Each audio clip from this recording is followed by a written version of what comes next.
बलबम फुजायाव फैदों लोगोफोर। हेलौ लोगोफोर, खुलुमबाय बयनिसिमबो।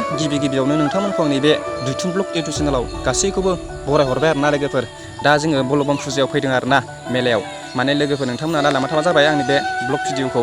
आं माने जास्ट ससेल' खिथागोन आरोना नोंथांमोना नालांबाय थाबा जाबाय। नै गोबां मानसिफ्रानो फैदों आरोना खुलुमफैदों बे बलबम फुजायाव आरोना लोगोफोर। गोबां मानसिफ्रानो फैदों लोगोफोर। नै नायबानो जाबाय, नै बा गोबां मानसिफोर फैदों आरोना लोगोफोर खुलुमफैदों। माने लोगोफोर आंबो फार्स्ट टाइम आरोना, माने दिनैसो फैदों। माने फैफेराखैमोन आंबो, माने दा फैबाय आरोना नायफैबाय।